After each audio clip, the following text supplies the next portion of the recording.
There's a lot of videos going on right now, and I don't want people to be scared, all right? Because being scared is negative energy. It's going to take away energy from those things that you can do to be proactive, okay? So don't be scared. And I put up a small list. I got a small list here. So if you're new to prepping, if you don't have very many preps, or if you don't have much put away for an emergency, this is what this list is for those people. I just want to show you how easy it is.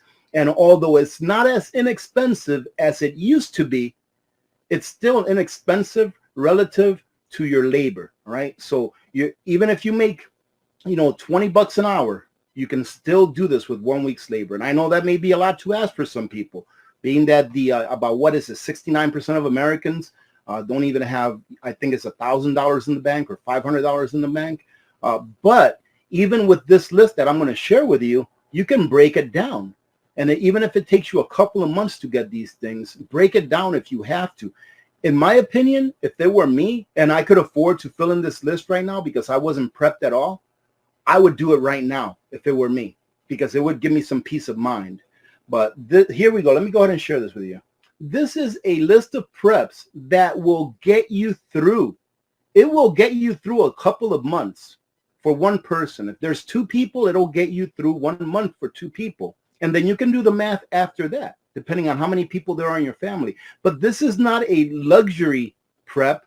This is an emergency prep list, meaning that if you have no preps at all, if you're living like the average American is living with 3 days to 1 week's worth of food in your pantry and your refrigerator, and you want to get that warm and fuzzy feeling inside that tells you, listen, if something really bad happens, if everything closes down, then I can at least be able to feed my family the basics and keep them alive for the next X number of months, depending on how much of this you want to get. And the first one, of course, ladies and gentlemen, in my opinion, is the very best caloric maintenance food that there is. Reason I call it caloric maintenance is because rice doesn't really have a lot of nutrition. It has carbohydrates, a very small amount of protein. I think it has about 3 grams of protein per serving. But it's very cheap and it is very calorically dense.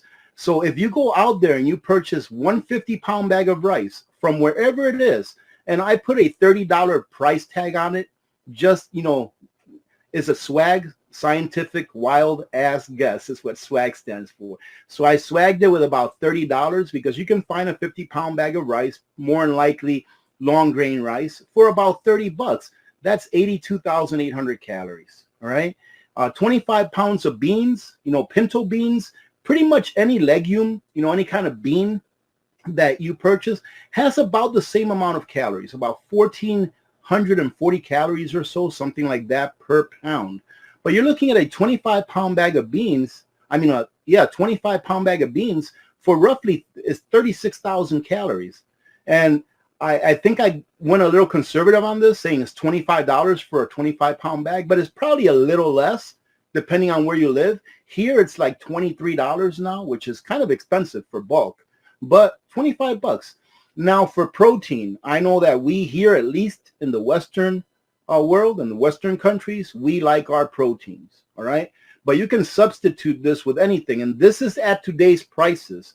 So I figure about 60 cans of chicken, or 10 packs, 10 of the 6 packs that you get from Costco or that you get from Sam's Club. And I went ahead and put the price per 6-pack of the price that I seen recently, which was like $16 per pack.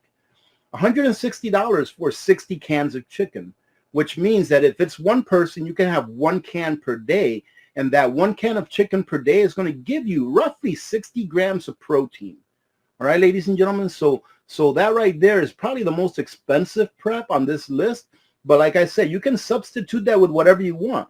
If you know how to pressure can, you can go ahead and buy yourself X number of pounds of whatever protein you like. Maybe split it up between chicken, between beef, between pork. Go ahead and pressure can it if you've already got the equipment. But my point here is that for someone who has nothing, for someone that doesn't have any kind of preps, that doesn't have any kind of pressure canning equipment, this right here will work. A 25-pound bag of salt at Sam's Club or at Costco is a little less than $9. And trust me, when I say 25 pounds, that may sound like a lot, but it's really not. You can use salt for a lot of different things. And if you take this list of sustenance, the things that's sustenance in here, you need to put some salt in them. And you also take into consideration that the chicken's going to have a little bit of salt in the broth and things like that. But grab yourself some spices, 2 pounds of black pepper. You're looking at about $8 for 2 pounds of black pepper. 2 pounds of garlic powder. You're looking at about $8.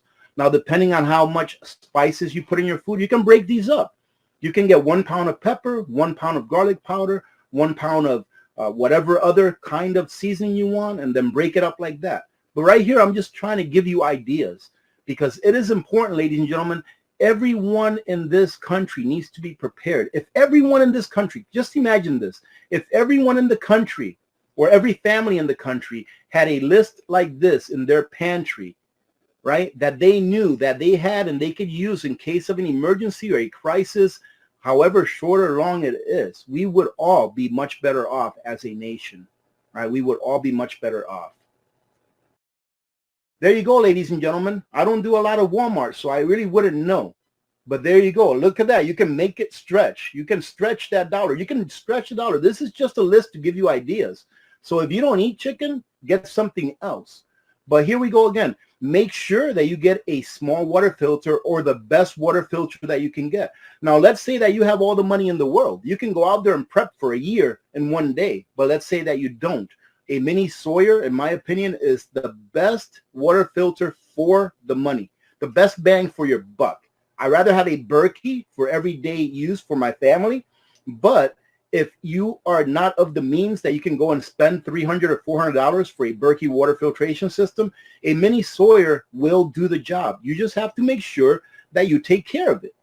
And I hear a lot of other channels mention this, but it is very valid, and it is that just make sure that you read the instructions and you take care of it. If you back flush that mini Sawyer every time that you use it, it's going to last you a lot longer. Make sure that whenever you use it, if the element inside is still wet, do not let it freeze because the water will crack the element inside. So don't let it freeze. I actually have a mini Sawyer in my vehicles, but it's completely dry. It's completely dry. I've never used it. I have it there just in case, but I keep it in my vehicle just in case. But it's completely dry, so it's not going to get ruined even if it gets cold or warm. So a water filter, very important.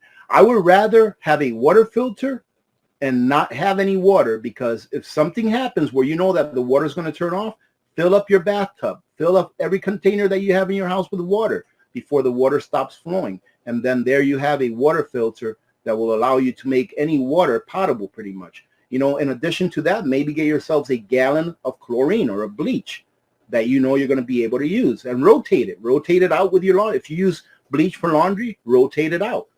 And you'll always have a gallon of bleach, preferably a couple, right? A camping stove. If you cook with electricity, for sure, you want to have a camping stove. And you can get one for as cheap as $20. It doesn't have to be the most expensive, right? All it has to do is do the job that you need it to do. If you have a camping stove, make sure that you have some fuel for it. Now, if you live like in a rural area like myself and you have a propane tank that you use for cooking on your propane range, that's going to last you a pretty long time if that's all that you use it for. But it's always nice to have a backup. You know, get some fuel for your stove. Fuel for your vehicle, ladies and gentlemen. My rule of thumb is to have enough fuel in gas cans to fill up each of my vehicle one time. All right. So if you have one vehicle, get at least 4 or 5 5-gallon cans, enough to fill that vehicle up one time, and then make sure that you treat it with some Stable. And even if you don't treat it with Stable, ladies and gentlemen, if you make sure that that fuel can is perfectly sealed, meaning that no air is coming in or out, and a good way to know that it's perfectly sealed is if when it gets warm, they puff up, and then when it gets cold, they shrink back down. That means that no air is coming in or out. If not, it would stay the same size. All right. So make sure that you have some fuel for your vehicle. Now, this, ladies and gentlemen, is $385. You got $385 here that will actually feed you and keep you alive for a couple of months. If you want to round it off to $400, go ahead and get yourself some cooking oil. I get yourself some. I know a lot of people hawk at vegetable oil and canola oil or things like that, but we're talking about someone who wants to get prepped in a hurry to make sure that they have what they need to survive for an extended amount of time without spending everything in the bank, without spending everything that they have, or they just can't afford it. I'll go ahead and throw in a $15, 1.5 gallon, canister of jug of fuel in there, not fuel, oil, right? So that rounds it off to about $400, ladies and gentlemen. Now, I've always said that it is great to be diversified in everything, even in the foods that you prep. But if you look at your pantry and it doesn't have what you need for a couple of months, and you can get this, I would get it. And even if you cannot afford $400 tomorrow to go do this because you're of low means, right? And you want to get prepped, go ahead and break this up. Break this up into 2 months or break it up into 4 months. Only because these things that are happening around the world seem scary. And I think that's the main part. They want us to be scared of it. Only because these things are happening doesn't mean that it's going to happen tomorrow. It doesn't mean that if it does happen, that it's going to affect us right away. Right now, personally, ladies and gentlemen, I hope that I am right. I hope that I am 100% correct. I don't think that we're going to get tangled in with Russia. I don't think that we're going to, go to the big game with Russia. I personally don't think that Russia wants a war. I don't. I think that people in the, American government want a war because our stock market is going to crash. We are going to have a huge crash. And they need to be able to scare the people into supporting them with a new crisis. And ladies and gentlemen, let me tell you what, when the stock market crashes, man, people are going to be so angry. So many people have so much of their life in the stock market, whether they know it or not. So many people have so much of their life. In my opinion, one of the biggest things that's keeping up the stock market right now, as far as how much money is in it, is people's pensions. And I think that a lot of people who are on some kind of a private pension, they don't know that a lot of their money is in the stock market and they really can't control where it's invested. So a lot of people are going to get angry. So what does the government need to do? They need to be able to divert our attention to something else for the greater good, right? For the greater good, ladies and gentlemen. If something like that does happen and we end up in some kind of an international conflict with Russia or any other country, the government's going to come at us. They're going to say, you need to do this for the greater good. When in reality, it's only for the good of those people that are being enriched, all right, off of wars. The military-industrial complex is a big monster and it needs to be kept fed. And the way it's fed is by us either selling arms to other countries so that they can commit atrocities to other countries, or us actually doing it ourselves. And the military-industrial complex will be fed. It will be fed, ladies and gentlemen, with the blood of our children and with the riches out of our pockets. Why? Because they own the politicians. So those are the things that you can get right away to be prepared right away. And as you saw, it's not a lot of stuff. Now, that's not to include everything you already have in your home. And that's not to include things that you can actually do to save money on top of that. So I just want to make sure that everyone from every socioeconomic status can actually afford to prepare. You can, all right? You can. You don't have to buy this. You don't have to buy freeze-dried food or stuff like that. No, I like it, and there is a place for it in a prepper pantry. However, if you're just starting out, you don't have to buy that kind of stuff. I would never ask you to spend $50 on a number 10 can of something, no matter how much I liked it, and I knew you didn't have any preps. I would never ask you to do that because you need to get enough sustenance. In the end, calories are king. In the end, calories are king. It doesn't matter how much I tell you that nutrient survival is the best and most nutrient-dense food in the market. It doesn't matter because in the end, $50 worth of nutrient survival does not equal $50 worth of rice in the calories category. And in the end, calories are king.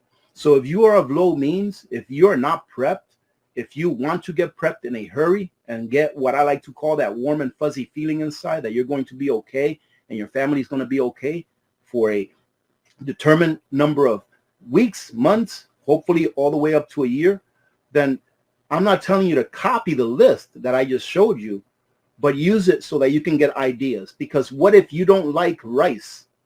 Get pasta, right? What if you don't like beans? Get lentils or get peas, get corn, get something else. Use that list to go ahead and hit ideas from it so that you can become better prepared.